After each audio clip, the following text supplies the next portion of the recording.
I am married, and it is great. I don't have a lot of complaints, really. But the thing I like the most about being married probably are the little games. All the little games that happen when you're with someone for a while. You know, this is one game that we play, and you may have played this with, you know, even roommates, anybody that you've lived with.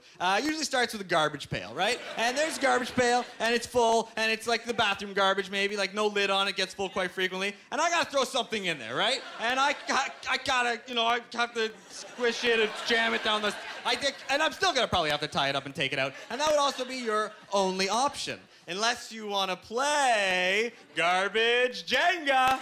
Now, how Garbage Jenga works is basically I don't wanna throw out that garbage. So what I'm gonna do is I'm gonna gingerly balance whatever one I put in the garbage on top of the existing garbage and leave it there and continue to do that until somebody else comes in and goes, well, that's a lot of garbage, ties it up and takes it out. Or even better, they put something on top of what I put in, it falls over on them, they have to clean it up, tie it up, take it out, and then I win Garbage Jenga. Ooh! Well, however, my wife knows that I do this because I'm kind of a prick. So she's ready and she walks in, she's like, oh, hello, Garbage Jenga, here we go. And she starts to balance her stuff on my stuff, I bounce my stuff over her stuff, she balances her stuff on my stuff, and then like a month goes by, I walk in the bathroom, it's like a teetering monster gonna follow me and kill me.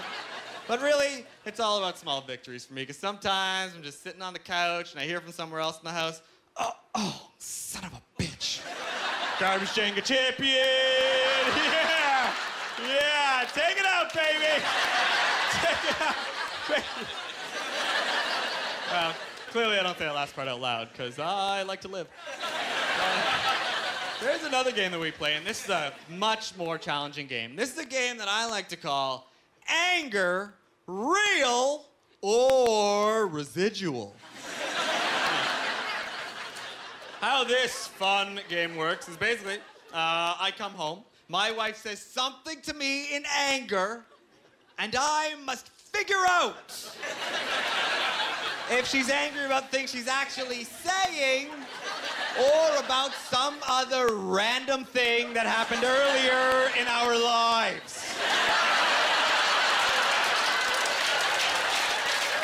Nobody else? So, my little experience was that a few weeks ago. I walked in the house and it smelled amazing, right? And I just instantly said, I was like, honey, it smells delicious in here. What's going on? She's like, well, I made the banana bread. Oh, that's a tough one. Okay. I don't think I was supposed to make banana bread. So let me think.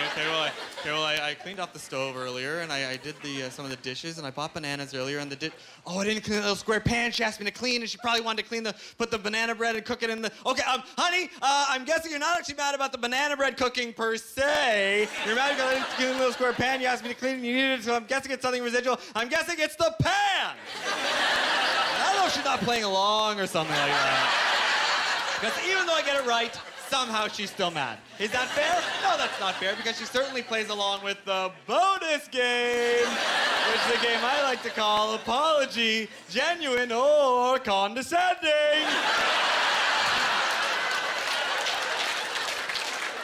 She's really good at that game. Oh, I got a little boy. He's my son. He's my son. Sorry, that came out a little creepy. I own him. I made him. And it is wonderful. Like everyone says, you have a child, and oh my God, amazing. But really, for me, it wasn't until he was physically there. Like I just didn't have a lot of information. I wasn't excited, really. Like my wife could walk in the room 8.5 months pregnant and be like, hey, honey, hey, mystery lump. Hey, I don't know. I didn't know the joys that would explode. I don't know what they do, but they're there, and and I didn't know anything. Like I said, like I couldn't get excited because really, all the information I had was that I was getting like a roommate for a long time. I was gonna have to pay for all his shit, and he might be an asshole. That's all I knew. And the jury still don't know the last part, but. When they're finally there, you melt. It's an amazing thing. Like they come out and I don't know if they do that, but they come out. I don't think they help. But, I don't know. I didn't look. I was like, it was like, he's coming out. I was like, oh. No, I wasn't looking. It's gross. But then, you got your eyes closed and then they put this squishy thing in your hands. And you're like, what is that? Oh my God. You are so beautiful. I love you. I want to crush you! I'll bite your face or rip your leg off. I thought sure why violence is a reaction to cuteness. It really is. Super cuteness must be, oh, I don't know why. It's, you know, if you have a friend with a small dog, you know it's never, look at my dog. Don't you like my dog? It's always, look at my dog. Look at his face. Look at his face. Look at that, I want to stab him in the brain. I want to, and the dog is good. They're good. Well, my dog's a Shih Tzu, so he's usually like that. But and it's, you know, it's an amazing thing, and the dog's there. And the thing is, people, they are mental about their dogs and their, like, babies and all that stuff. Things that they love. They can't imagine that you, stranger, wouldn't love their child as much as they do, you know? They just cannot imagine. They can't fathom that you would not love it as much. That's why people want to send you, you know, 50 pictures of their newborn kid on email and Facebook every week, and you're like, not enjoying it in any way. And they think that, oh, they're going to love it. And you're like, next, next, next. He doesn't look different in the red hat. Next, next. I hate your baby. Delete friend. Goodbye. I hate you. Not interested. That's what happened. I had a baby. Everyone's like, oh, Perry, I barely know you. Would you like to see pictures of my baby? I'm like, no, I don't. Your baby is a stranger to me. I don't care. My baby, yes. Your baby, no. I am not interested in that. Now, my wife's best friend is mental, and she is kind of our go-to, though. You're like, you know, whenever we have problems with our kid, like when he was really little, we would call her because her daughter was like 6 months older than ours and our kid, so she had the experience, right? So we would call her for advice about stuff, and one time, my son, we just couldn't get him to sleep because he was really sick. So we called my wife's friend, and we're like, you know, like, what do we do, right? So she tells us this story, no word of a lie. She told us a story about how her daughter was really stuffed up, sick, coughing, the whole thing, couldn't get her to sleep. So what she did was she picked up her daughter, put her mouth over the child's nose, and sucked the mucus out of that kid's face.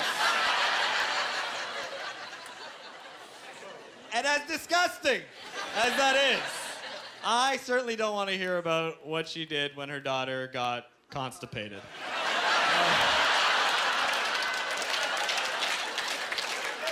Yes. So, I am actually one half of an interracial couple. I am Jewish. My wife is not only brown, but she's also Muslim. This is true. Now, some time ago, when we first got together, my mom wanted to talk to me about the challenges we might face in our lives together. And she said to me, Perry, you do know that your children, they won't look like you. And I was like, yeah, Mom, I know, but I'm in love, and I don't care what my children look like, as long as they're Muslim. And we laughed, and we laughed. Oh, Jewish parents love that sort of humor specifically. Oh, they love it.